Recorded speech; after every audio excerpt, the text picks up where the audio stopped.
Hi. For those of you who are watching us for the first time, I'm Joyce Wiggins from the Monroe County Historical Society in Monroe County, Ohio. And we're doing a series of summer videos instead of our in-person children's summer program this year. We hope you are well and enjoying your summer.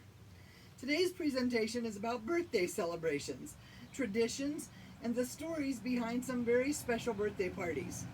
At the end of the video, I'll give you my email so you can join in the fun in creating our next video. Birthdays have been around since the beginning of time. There is a birthday celebration mentioned in the first book of the Bible. It is included in the story of Joseph. The Pharaoh of Egypt had a birthday, and a feast was given in his honor for all of his chief officials. In the 1400s, Germans were baking cakes for weddings, and the idea of using a cake to celebrate birthdays became very popular, especially for adults. Germany then in the 1700s began what is known as the first birthday parties for children. The day was called Kinderfesten. Kinder means young child, and Festen means a celebration. Celebrating a child growing another year older is made special in many ways. During Kinderfesten, a cake with lighted candles was placed before the child. There was one candle for each year of age and one for the coming year. Blowing out all those candles involved making a wish. Some thought that if you got all the candles blown out in one puff, your wish would come true. Some teenage girls believed that those candles left burning counted the years until they would get married. Immigrants came to the United States from Germany and brought these birthday customs or traditions with them, as well as immigrants from other countries all over the world. And these traditions have spread over our country, enhancing birthdays from all cultures.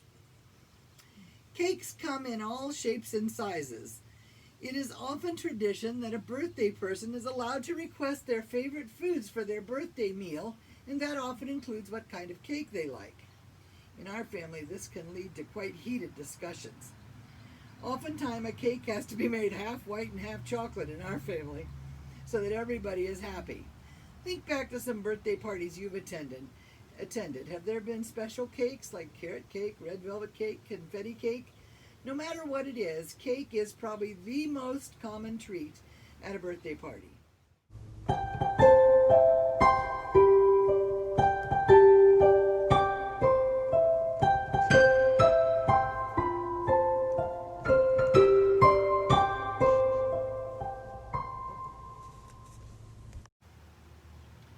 That was Samantha in the last picture you just saw. Let's go to a birthday party for Samantha and see what kind of cake she wanted. This party would have taken place around 1904. In Samantha's book, her birthday started out kind of unusual. Mrs. Hawkins and I have a birthday surprise for you, Miss Samantha. He pushed open the kitchen door, and there was Mrs. Hawkins with a plate of blueberry muffins. One of the muffins had a candle stuck right in the middle. "Ooh!" exclaimed Samantha. "Blueberry muffins!" "Make a wish, quick!" said Agatha. "Blow out the candle." "That's easy," laughed Samantha. She scrunched her eyes shut and wished about that being 10 would be completely different than being 9. She was ready for some change. Then she blew out the candle in one puff. As the twins clapped, Mrs. Hawkins said, "Well, that was easy. But this afternoon you'll have a real cake with 10 candles. You surely will have to huff and puff then, love." Agatha bounced in her chair. "I have a wonderful idea, Mrs. Hawkins," she exclaimed. "Instead of one cake with 10 candles, you should make 10 little cakes and put a candle in each one of them." "10 cakes!" exclaimed Mrs. Hawkins. She sounded doubtful. 10 little teeny tiny cakes," said Agatha. "They're called petit fours. Ladies have them at all the fancy tea parties in New York." "Petit fours," Samantha repeated. They sounded so elegant. "Could you try to make them, Mrs. Hawkins, please?" "Well, I don't know," said Mrs. Hawkins. "We've never had anything so different before." "That's why it's such a wonderful idea," pleaded Samantha. "Nobody in Mount Bedford ever had 10 little cakes at their birthday party. All the girls will be so surprised." Mrs. Hawkins smiled at Samantha. "If you want 10 cakes, you shall have them, love," she said. "I guess I can try something new." Have you ever had a petit four? The name is French, and it means small oven. In France, large brick ovens were used to bake bread. It took a long time to cool those ovens down after the bread was done, so they didn't waste the heat. Bakers made tiny little cakes while the oven was cooling. Because the cake was so tiny, they baked very quickly, and literally dozens of those tiny cakes could be baked. And those were called petit fours. They stopped baking when the oven was cool. When I think of French pastries, I think of New Orleans and Marie, Grace, and Cecile. But here we see that people in New York were enjoying petit fours also, brought to the U.S. from traditions from France. Now let's take another look at a group celebrating a birthday in 2020. Casey, who did you bring to the birthday party today? Mary Ellen. Mary Ellen. Welcome, Mary Ellen. Ashley, who did you bring with you? Blair. Blair, she looks beautiful. Look at her fancy hair. Reagan, who did you bring? Isabel. Isabel. Looking good, Isabel. Welcome. Kara, who did you bring? Isabel. Isabel. We have 2 Isabels. How fun is that? Now that was what I call an American Girl table party. Girls and dolls. Let's see what else they're going to do.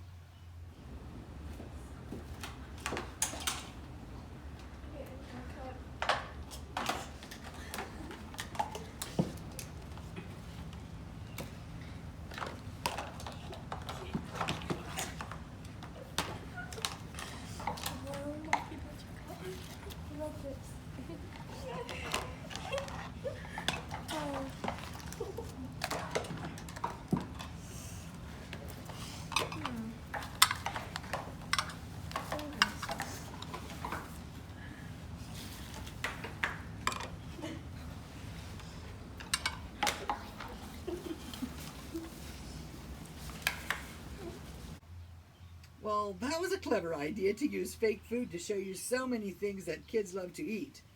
Before I show you what they do next, I want to tell you to take a good look at that plate of treats in front of the birthday girl. They are tiny little cakes in the shape of a ball. Sometimes they're served on a stick. And yep, you guessed it, they're called cake pops. Not a whole lot different than petit fours. And yes, they were real.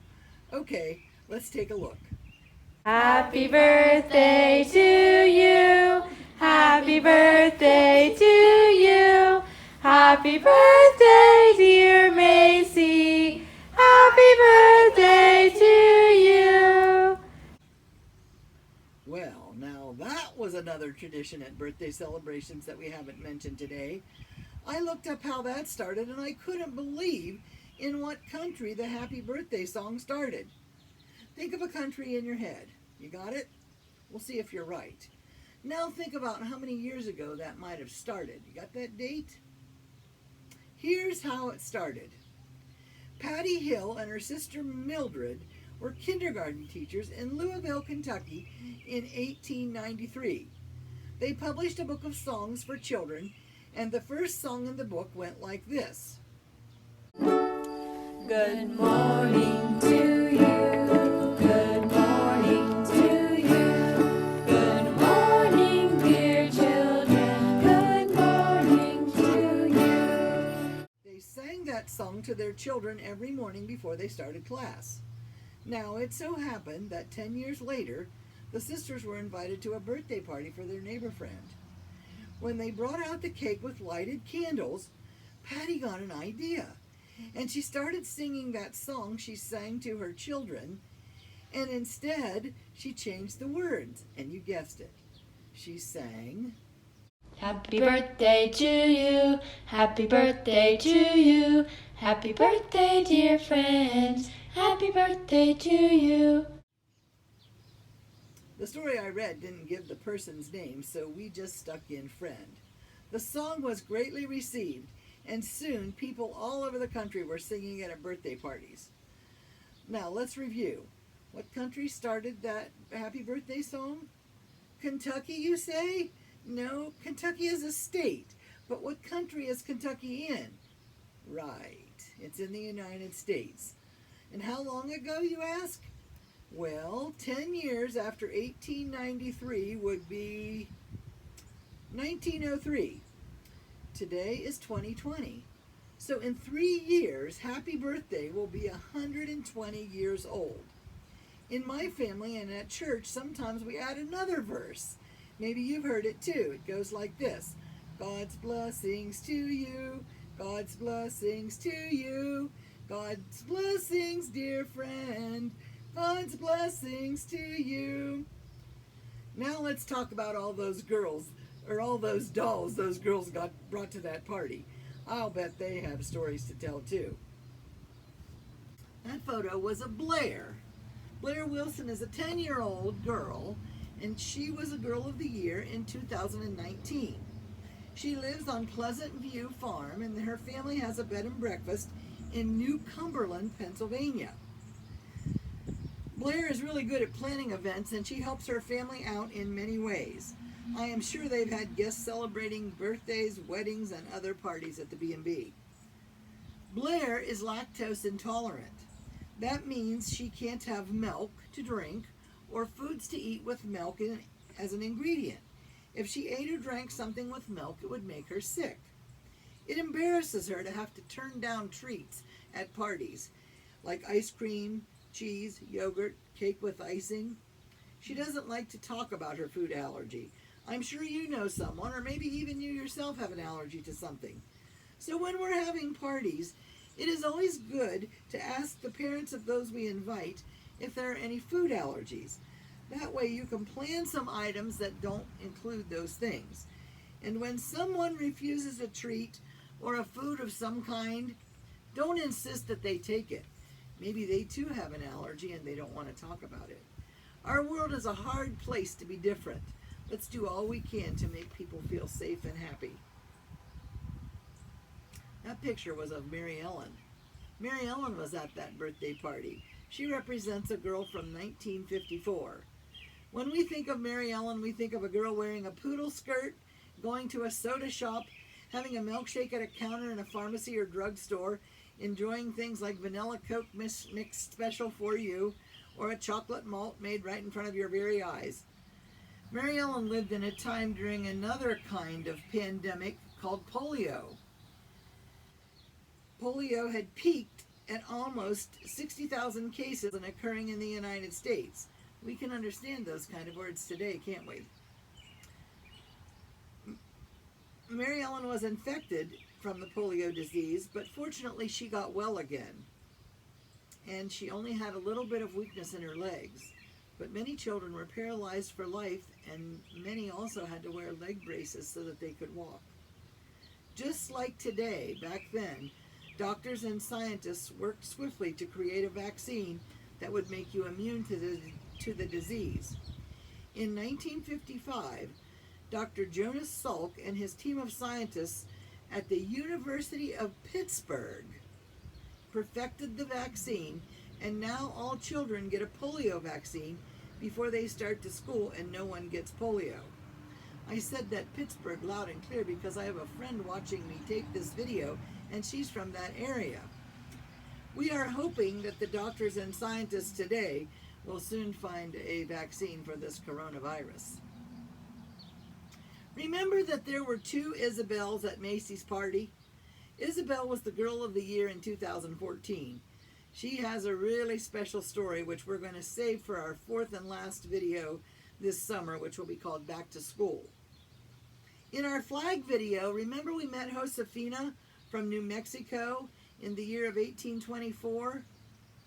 We're going to briefly revisit her culture as we enjoy our next birthday celebration. Happy birthday to you. Happy birthday to you. Happy birthday, dear friends. Happy birthday to you. Piñatas are another birthday tradition that made their way into the United States from the Spanish Americans who immigrated from Mexico. In the beginning, piñatas were made out of clay like flower pots. Later they were made out of paper mache and painted bright, beautiful colors, and today they're usually covered with brightly colored tissue paper and are in the shape of animals, stars, flowers, you name it, even footballs. Many children across the United States enjoy the tradition of piñatas on their birthdays.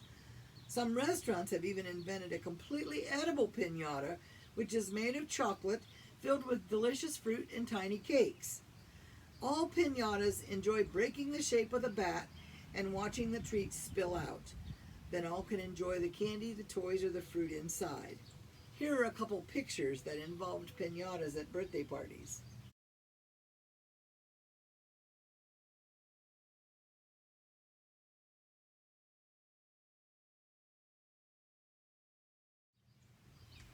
That last piñata was the chocolate piñata that we enjoyed at a Mexican restaurant near Chicago with our friend Sue. In the 60s and 70s, recycling became really important, and reusing or repurposing things was a way to save our resources and also to save money. I belonged to a leadership club when I was in school, and we made party favors for schools and churches and nursing homes for their large monthly birthday parties. The project involved saving a tube inside paper towels, toilet paper, gift wrap, and repurposing those into a party favor. Enjoy the following video of some girls demonstrating how to make those party favors. Hi, I'm Braylon. And I'm Katie. And today we're going to show you how to make party favors. So the things you will need are tape, scissors, toilet paper roll, a scrap of paper or wrapping paper, and ribbon or string of your choice. You will also need some candy or toys for your friends. The first step, take your toilet paper roll, put it in on your paper, and you're going to roll it. You can roll it until the toilet paper roll is covered like this, or you can roll it all the way up like this. Then you will want to find where the end of your toilet paper roll is. So mine is about here, and mine's about here. Then you will scrunch it up, and so it will look like this.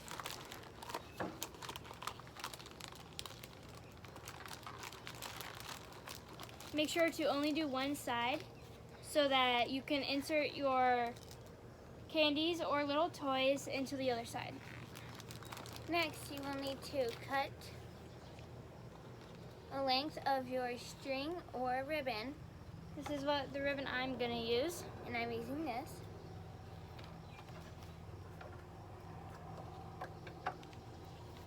And then you will put it around your scrunch up part, like so. And then you can tie a knot or a bow. We are going to tie a bow.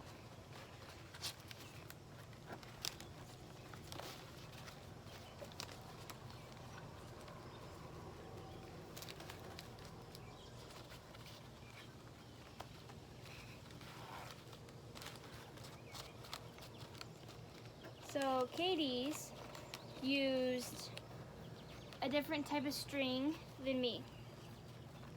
That is perfectly okay. You can do whatever you would like to do. That is what mine looks like, and that is what mine looks like. Now you're going to put in your toys or your candies for your friends.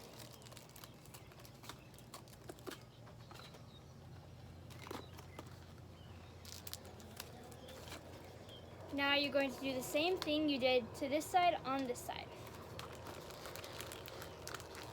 So find where the end of the toilet paper roll is and scrunch it up. Then get out your ribbon. So we are using the same one. You can choose a different color or a different style if you want to. Then you will tie a knot or a bow. We are again doing the bow.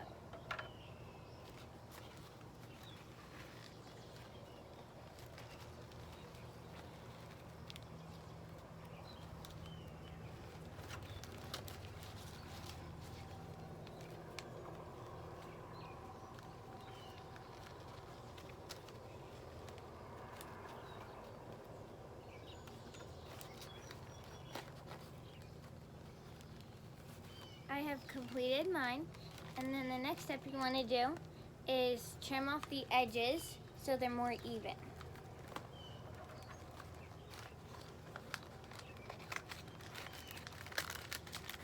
Just like that.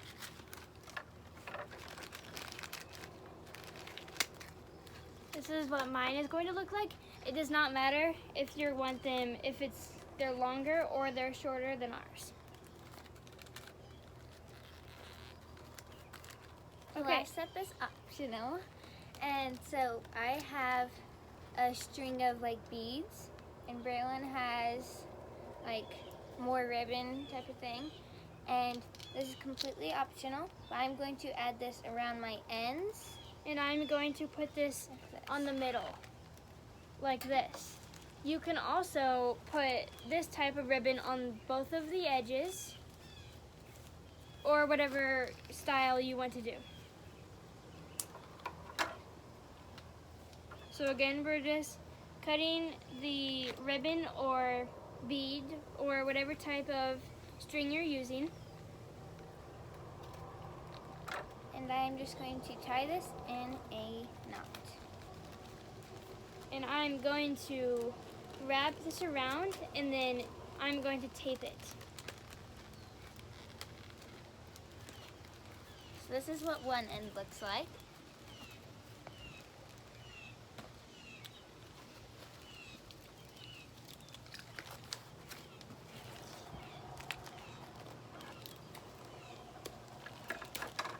And you can use whatever tape you want. We are using Scotch tape.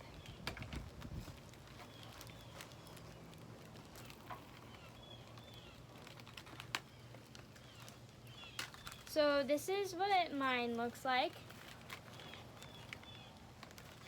And this is mine.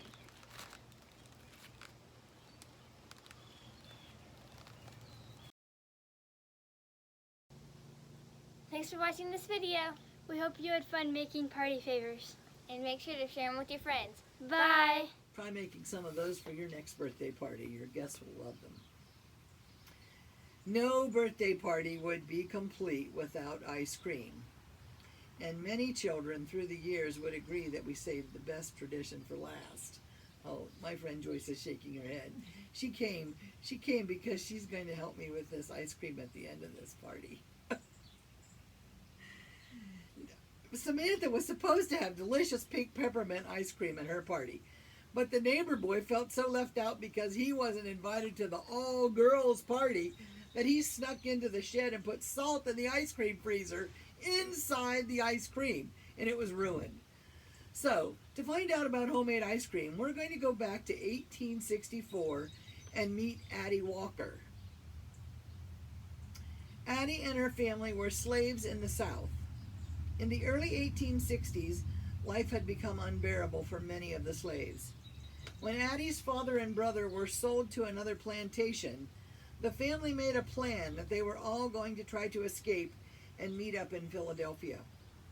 Addie and her mother escaped and made it to Philadelphia. They were later joined by her papa, brother, her little sister, and aunt. Addie did not know when her birthday was. Her mother knew that it was in the spring, but slaves had no real way of keeping track of the date except for when the sun rose and set and seasons changed. Everyone encouraged Addie to pick a day and make that her birthday. Addie's papa had remade an old ice cream freezer he had found in the trash. He promised Addie he would make her ice cream on her birthday. Let's go to her book and read what happened the day Addie picked her birthday. This is Addie here in the basket of dolls, by the way. Josefina we talked about there, and Samantha you met last week.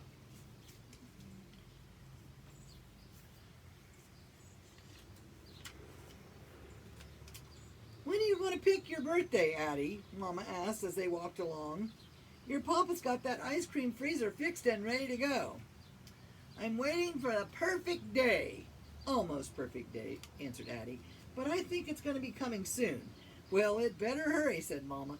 I'm getting real hungry for ice cream.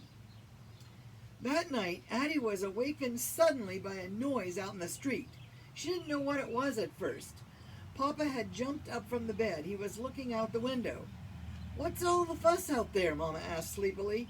Addie was fully awake by now. She had heard 3 big booms that rattled the panes of the window. "That's cannon fire," Papa said. "It's got to be coming from the harbor." Keep in mind that they were in the middle of the Civil War here.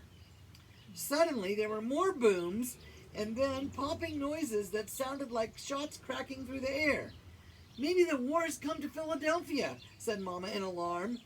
Papa started to answer, but the sound of people cheering, whistles blowing, and church bells ringing drowned out his words. Addie's heart started beating faster. All this noise, and at this time of night? I bet I know what happened. She jumped out of bed, joined Papa at the window. Down below, the street was beginning to fill with people. "Mama, get up," Addie urged as she turned from the window to look at Mama. "I think the war is over." Addie started jumping up and down. "You know, I think Addie's right, Ruth. That's got to be it." He went over to Mama. She was crying, and so was Papa. Addie went to the bed and put her arms around them. "Don't cry," Addie said. But Addie was so happy she thought she was going to cry too. Papa and Mama dried their eyes, and Mama said, "This means we're going to get a chance to see Esther and Sam again. This day has been what we've all been waiting for. Come, let's get dressed and go out now." "I can't go to sleep now," Papa said. They all dressed quickly, and as they rushed downstairs, they met some of the other boarders, half-dressed and talking excitedly. Addie and Papa and Mama went downstairs. Someone in the crowd yelled, "General Lee has surrendered." Another cried, "The war is over. The North has won." Addie looked back at the house and saw Ma Dear looking out the window.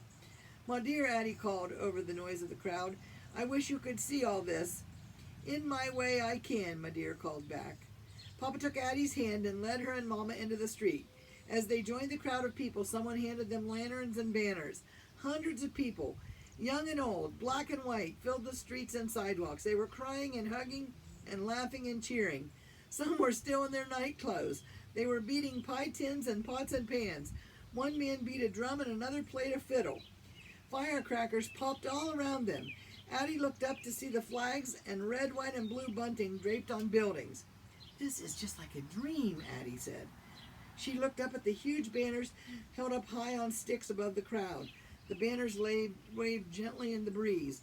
Addie began to read them. "One people, one country, America, North and South, united again." This was the day she was waiting for. It was not perfect. If it were, her brother and sister would be right here with her. But this was the best day she could imagine without them. She turned to Mama and Papa. "I want today to be my birthday," Addie said. "You picked a fine day for it," Papa said. "We should go back home and have a party. The freezer I fixed is just waiting to make some ice cream." As they made their way home, Addie spotted some familiar faces in the crowd. Sarah and her parents. Addie rushed up to Sarah and threw her arms around her dear friend. "I can't believe it," Sarah cried. "The war is over." "At last," Addie said. And guess what? She didn't give Sarah a chance to answer. "I'm having my birthday party right now. And a party for you and your mama. You've got to come. And your papa." "Addie," laughed Sarah, "you sure picked a good birthday. The 9th of April is a day nobody will ever forget." When Addie and Sarah's family arrived at the boarding house, every room was lit up. They went inside to find Mr. and Mrs. Golden, Ma Dear, and the boarders talking in the dining room. Papa made his way through the room, shaking hands and hugging everyone. Then he hopped up on the chair. "I have an announcement. Today is my daughter's 10th birthday, and you're all invited to a party right here in this dining room. I'm going to make a freezer full of ice cream." Everyone cheered, and Mama said, "Addie, you and Sarah stay out of the way till we get things set up for this party." "Can we go outside and jump rope?" asked Addie. "Yes, but stay right in front of the house on the sidewalk." "And Papa, get started on that ice cream. If you don't, we're going to be having ice cream for breakfast." Outside, Sarah and Addie took turns jumping rope. Addie jumped better than she ever had before. It didn't seem long before Mama came out to tell Addie and Sarah that the ice cream was ready and the party would be starting. The girls went inside. When Addie entered the dining room, she gasped, "Oh, Mama, it was beautiful." Mrs. Golden and Mama set the table with pretty bowls and lavender glasses, and there were copper pitchers of ginger pop, and in the center of each table were flowers. In comes Mrs. Golden, carrying 2 pies from the pie safe. "I was saving these for tomorrow's dinner," said Mrs. Golden. But tonight is a real celebration for Addie and for all of us. So let's have them now. That picture that you just saw was taken in the 1950s of my grandma, my dad, my mom, my older siblings, and my aunt. Oftentimes, ice cream was made in the wintertime because you could get ice in the ditches or on the pond or coming down off the rocks beside the road. The ice did not go in the ice cream, but outside the metal container, and it spun around as you cranked the handle to freeze the ice cream mixture inside. I wasn't born yet when that picture was taken, but growing up, I loved my grandma's ice cream. When she got older, she had a little electric ice cream freezer that she used right in her kitchen. I can still taste it. It was so delicious. The next two pictures are ice cream freezers that belong to my brother-in-law. Red freezer actually makes 4 gallons of ice cream, and that green freezer makes 5 gallons of ice cream. Can you tell by looking at those 3 ice cream pictures that people of all ages love to make and eat ice cream? Those ice cream freezers show freezers very similar to the one that Addie's Papa fixed. As you could see, we still use those kinds of freezers today to make homemade ice cream. That apple pie reminds us that Addie had pie instead of cake at her birthday party. I'll bet some of you had pie and ice cream at your birthday party too. I'm wondering if you noticed I have some delicious looking treats here on the table. I'm going to share those with my friend Joyce, who is helping me make this video today. But I want to tell you a little story about Bart. He would rather have apple pie than cake for his birthday. He enjoyed that pie I made for Addie's picture last week. His birthday is always very near to a reunion in his family, and his cousin Dot always made a big rectangular shaped pie in a cake pan for the reunion. He always said it was the best apple pie he ever ate. His cousin Dot passed away this year, and we will always remember her when we eat apple pie. I'd just like to wish you all a very happy birthday the next time yours rolls around. That includes our birthday celebrations video, and I would like to thank all you girls and boys and dads and moms who sent in videos and photos to make this talk so special. Please feel free to share this with others that you know. Our next video, number 3, is called Summer Fun When the Work is Done. We will learn about jobs that kids do in the summer as well as summer fun activities. Our story is about a homeless boy named Will during the Great Depression who went from house to house working for food and a place to sleep. Many children have sent me videos and pictures of summer fun and jobs, so I don't need any more for that video. But our 4th and last video for this summer is going to be called Back to School. In this video, we will be learning about schools throughout history. If you have pictures of your school, pictures of you being homeschooled, or short videos of special school activities, contact me at monchohissoc@att.net. That will be repeated after the credits. Hope you've enjoyed our show today. Thanks for listening.